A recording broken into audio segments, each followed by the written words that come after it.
you to everybody who has received me and this exhibit with such warmness, with such warmth and enthusiasm. We run this exhibit in Miami on August 20 until September 25. It was meant to be a 3-week exhibit only for Miami people. It started with 20 pictures, but then expanded to what we have around 90 now. And then us outside Miami, where we showed it, in Miami, we showed it at the Glenn Gilbert Library on 2 floors of the Florida International University, which is the second biggest university in Florida in terms of enrollment. And I don't know anybody from that university. I happen to have a friend who knows someone there who introduced me to them. And the university said, oh yeah, we need this. This is a great exhibit. And they wanted the exhibit to stay there for 1 semester. And then I said, but my friends in other cities found out about it. And this year, being the 50th anniversary of martial law, said, okay, let's have it shown here as well. So as Carolina mentioned, this is the second stop, the initial kickoff of this exhibit before it goes on. This is the start of the nationwide tour. So after this, it will go to San Francisco and then to LA, San Diego. I'm visualizing in my head. And then Houston, Las Vegas, Chicago, Seattle, Maryland, hopefully before it goes back again to Miami. And when it goes back to Miami, it will even be as a compromise to the university. It will be an expanded exhibit with not only the photographs, but the responses of artists creating their own work being displayed around it. My point in that narration is that what started that as a small dream in our living room, with me putting frames and mats here, became a magnet for communities such as yourself to come together and continue the conversation about that part of our history. My friends, have been very lucky. We have no funding, we have no grants, but I've been very lucky that I have friends who are not even on social media who jump on and say, let's give you money, let's give you this, and so on. And so again, from 20 pictures expanded to 90, and maybe once it goes back to Miami, it will be 200 pictures. It's still a growing exhibit. But what I realize more than the pictures themselves is that every time that we get together, I get to see new faces. I got to learn more about the Filipino and diaspora, and I got to learn more about their perspective about the martial law. And for some people, it's a traumatic, it's a trigger. For some, it's a way to exorcise the horrors of that event.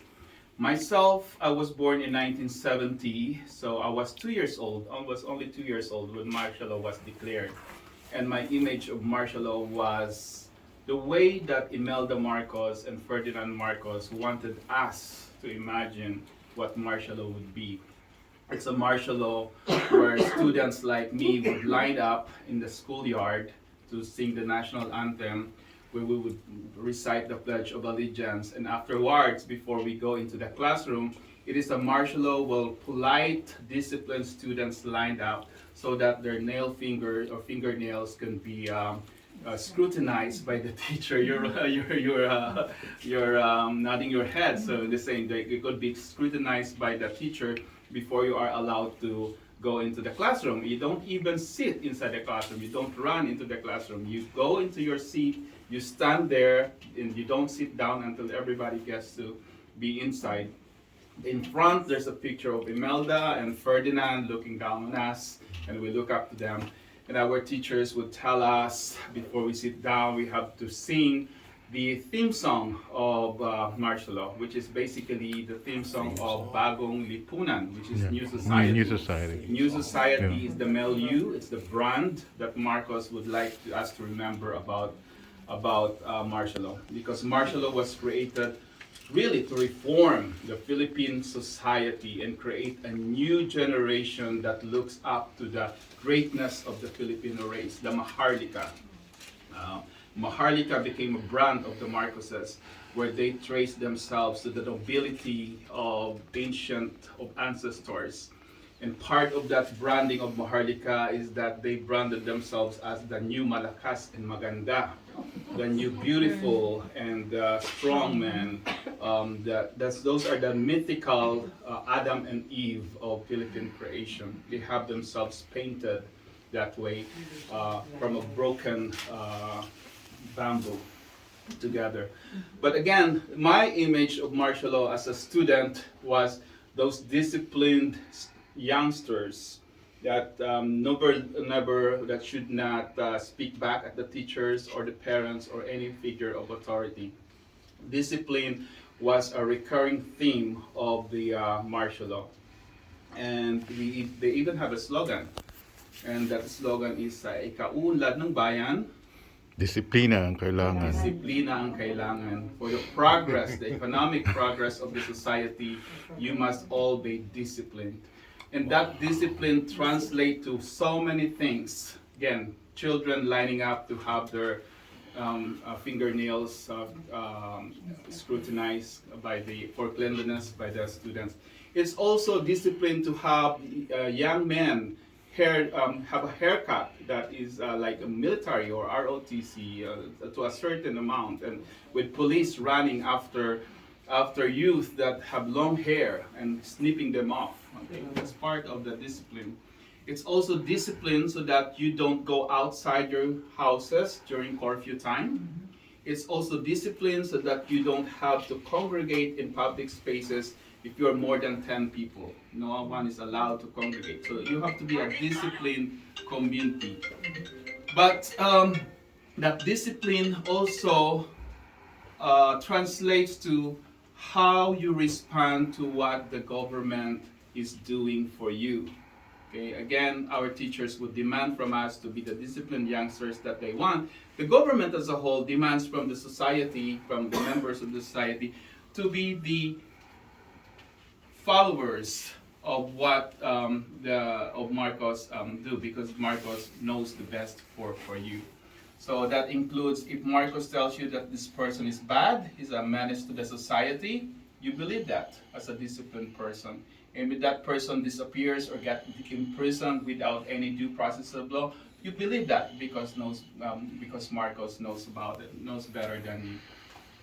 Along with the discipline, the other slogan that has been inculcated in our mind growing up is Imelda. So Disciplina is Ferdinand Marcos. Imelda has her own slogan, and that refers to how Imelda sees the world and everything that represents the world, which is what art, it's about art. Art representing the world. Imelda's art is anything that is only the good, the true, and the beautiful. And the beautiful. Yeah. Anything outside that is not art. So in order to support that good, true, and beautiful, Imelda created spectacles.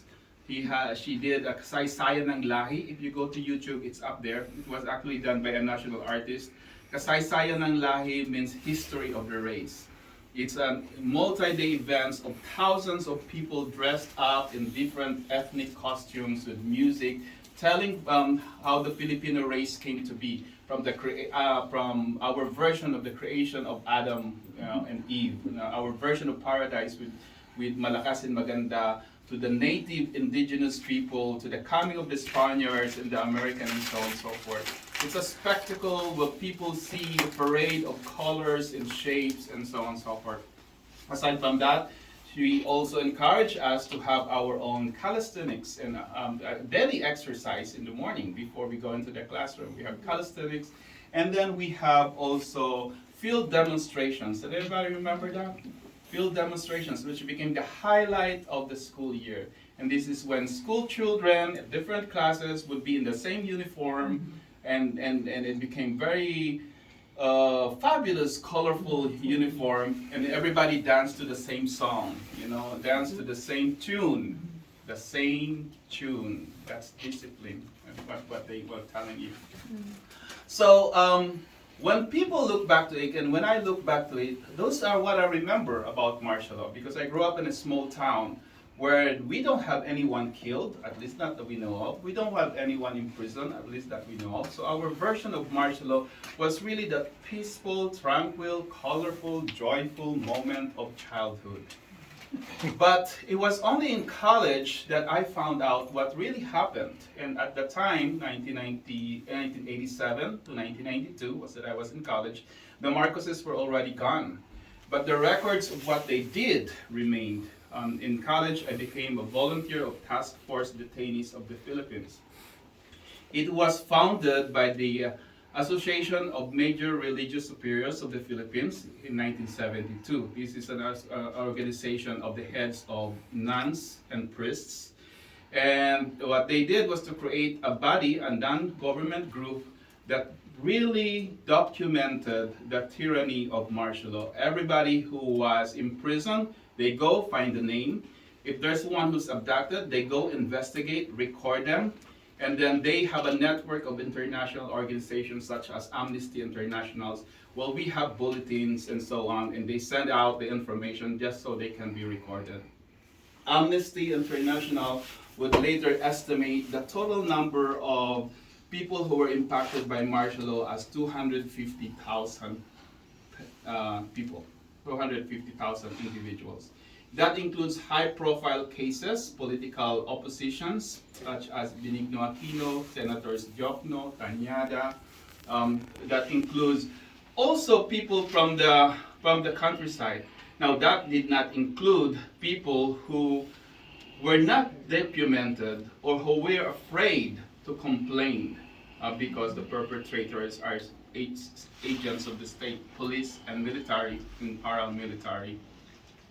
My work as a volunteer in Task Force Detainees, again, this was 1987 to 1992. This was already the time of Cory Aquino.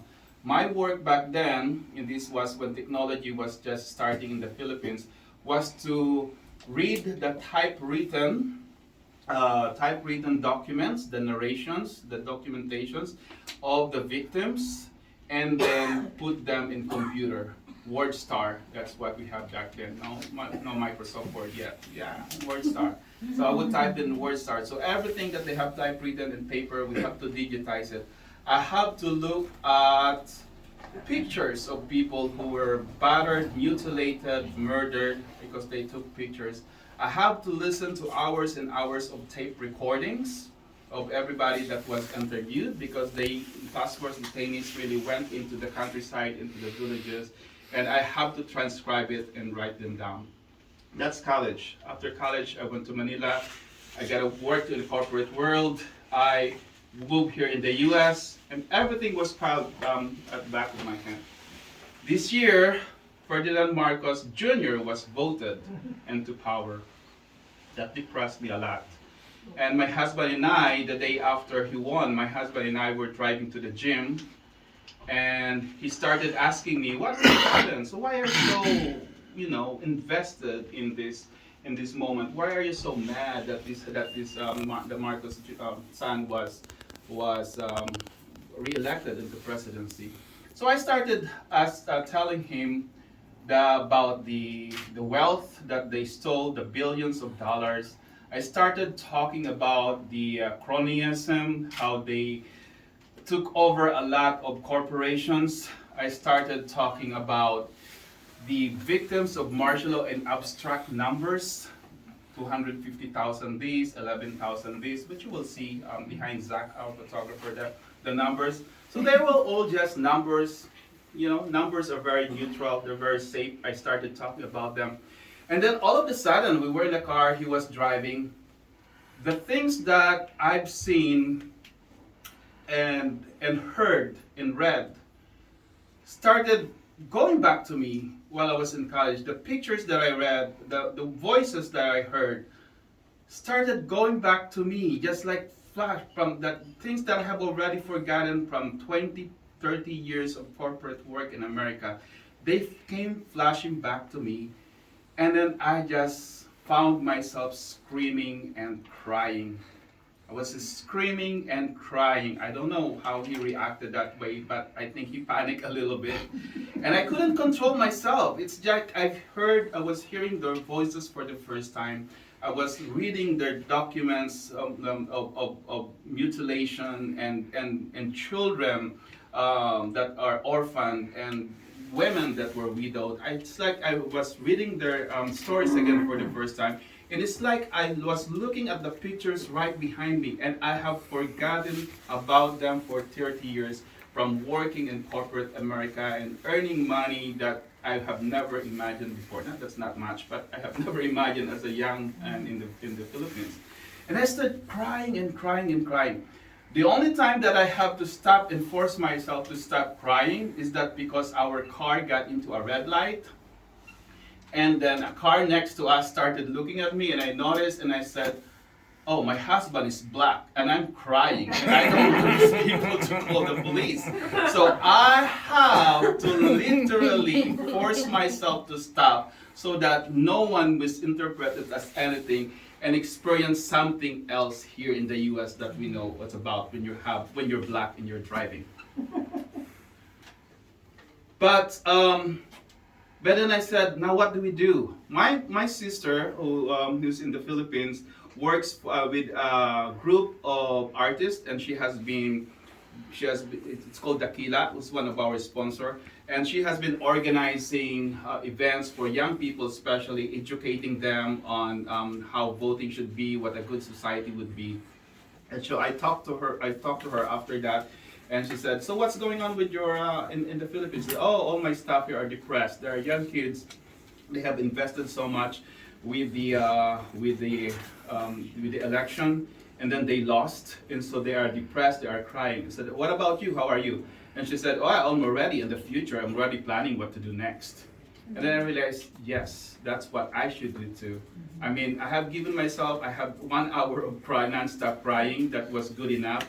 So now what do we do next? And then I realized we have these photographs in our collection that we were planning to bring to a museum back in the Philippines. We're building our own museum in the Philippines, which we all hope to open in October 2024. But before we do that, I said, well, let me share it to the people up here and then find out what they think about it.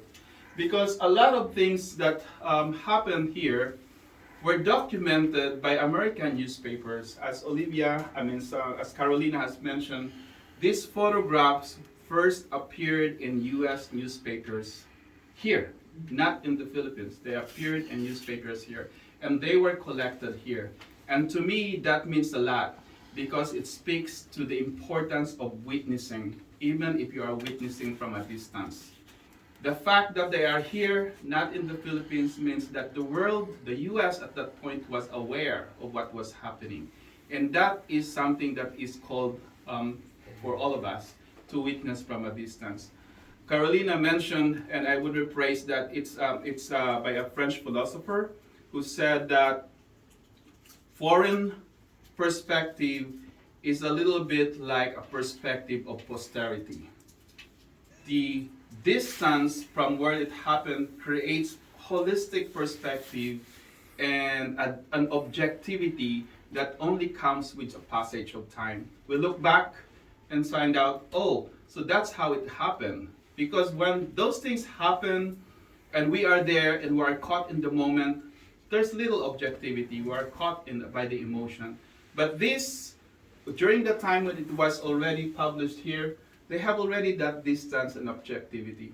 And so that's what I would like to do. Why am I doing this? I was asked earlier. I think it's just to continue the conversation and to change the mind of some who thinks of the martial law as a different thing. The way that I thought of martial law when I was growing up is a good thing. It's all order and peace and tranquility. But what I realized eventually, that beneath all that is the horror, the reality, the numbers, the people, the numbers of people who were impacted, the numbers of money who were stolen from the Filipino people. Because during the time that it was happening, what the Marcoses was really doing for us was curating our imagination. They are selecting for us what they want us to think and how we want us to think about it. So a lot of people still look back to that period with nostalgia. It's good, it's tranquil, nothing happened to us, we survived. Well, yeah, you survived because nothing happened to you, but there are a lot of people who did not survive. But what they want to think is that because nothing happened to us, nothing must have happened to other people. But it was really curating your imagination. And so, as a response to the curation of imagination, I hope that these pictures will be the testaments that even if the past changes every day and the way that we look at it, these documents are already frozen in time to tell us of what actually occurred during that time. So I hope as you go around and look at it, keep doing that conversation. Martial law is not a one-day event. Martial law is not 1 month in September or even 1 year in 1972. The Marcoses ruled for more than 20 years. I think we should keep talking about them for 200 years because that might just be the number of years that they will remain in power. Oh, God. So thank you for your time and enjoy and have a fruitful conversation, everybody. Thank you. Thank you.